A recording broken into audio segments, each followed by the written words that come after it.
Welcome, fellow seekers of insight. Before we begin, let's reflect on a profound truth.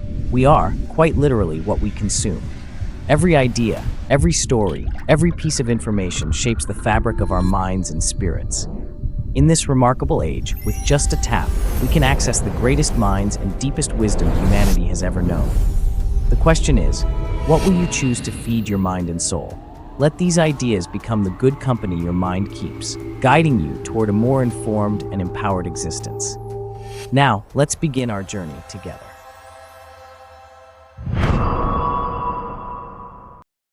We've all heard the story of Abraham, the man hailed as the father of the world's three major religions: Judaism, Christianity, and Islam.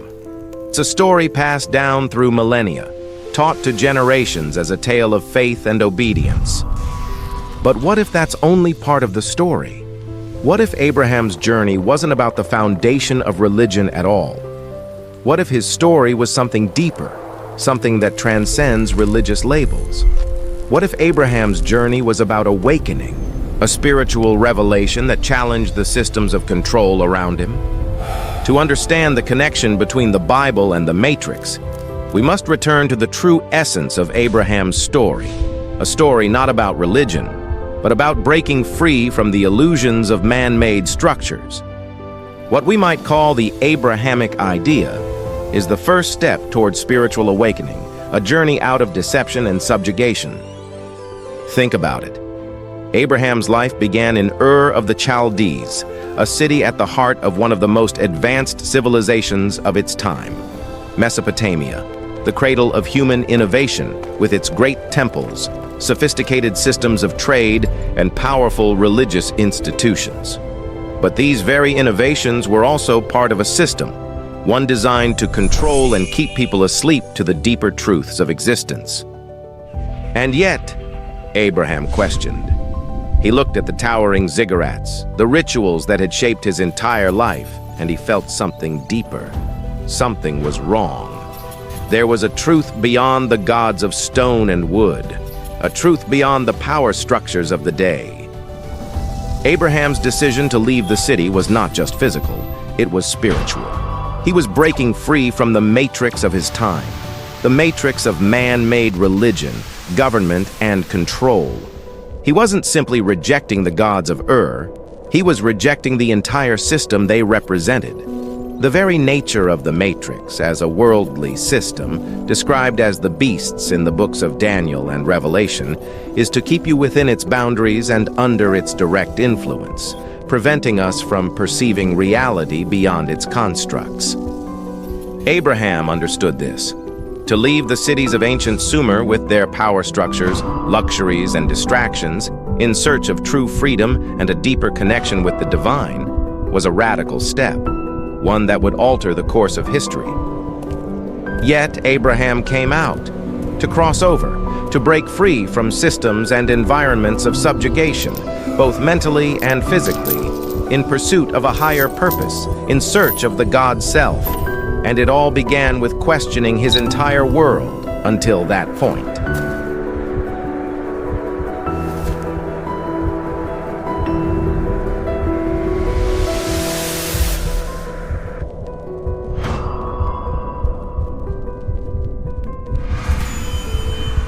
Crossing into the wilderness, taking the radical step to come out, to leave the magnificent and awe-inspiring cities of ancient Mesopotamia, driven by a desire to connect with God, or in traditional Hebraic terms, his God self.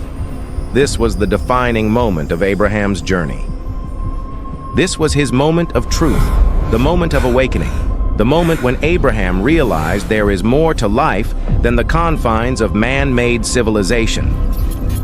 It could not be limited to the priests or rulers, the ministers and prime ministers, the kings and god-kings, those in government who exalted themselves above all, even above God. Abraham sought life beyond the constructs of human society, in a space where the distractions and trappings of these man-made systems, the matrix, fade away. The wilderness is a powerful symbol in the Bible. The English word wilderness does not sufficiently convey the full understanding of the Hebrew term. The original Hebrew word translated as wilderness is midbar. This word, midbar, derives from the Hebrew word davar. This is the biblical Hebrew term for words, a word or to speak. One may ask, what is the link between midbar, which is nature, or a natural environment, and words? Well, the term dabar, or words, refers to an ordered sequence of letters, just as a sentence is an ordered sequence of words. The wilderness, midbar in biblical Hebrew, therefore denotes a place defined by order. Nature is God's order. A natural environment represents a place of godliness, where God's order, creation, is the way of life. A natural environment, void of human influences and constructs, the rivers, trees, and plants, is midbar or dabar, a place where we can speak to God. Midbar, or nature, the so-called wilderness, represents the place where the illusions of man-made religion and systems are stripped away, where the constant noise of civilization is silenced, and where the deeper truths of existence are revealed. By stepping away from the ancient Sumerian Babylonian civilization and into the wilderness, Abraham wasn't just leaving a city, he was breaking free from a system of control. He was entering a space where he could encounter the Creator, returning to a simple way of life, free from the chains of the Babylon system. It's easy to think of ancient civilizations like Mesopotamia as progressive and enlightened. But like many empires, they were built on control of thought, belief, and life itself. The Matrix, in its earliest form, was designed to keep people trapped in cycles of work, ritual, and obedience. A system that dictated every aspect of their existence, right down to their perspective of divinity, including the gods they worshipped. And yet, this ancient story is still relevant today. The Matrix hasn't disappeared. It has evolved. It has taken on new forms, religious institutions, political systems, digital distractions, each designed to keep us in a state of spiritual sleep, unaware of our deeper purpose. Abraham went through a process of awakening that began with questioning his world. He questioned the world he had come to know, the traditions, customs, ideologies, rituals, and religion of his era, the same ones he was born into and inherited from his father and society in general. The first step, therefore, was to question, to realize that what we have been taught and told, our entire system of worship, has been compromised. It has been altered, and we have been deceived for the benefit of a few elites, the ancient dynasties, families, and bloodlines who continue to determine our forms of worship, keeping the great majority of people existing in a false reality.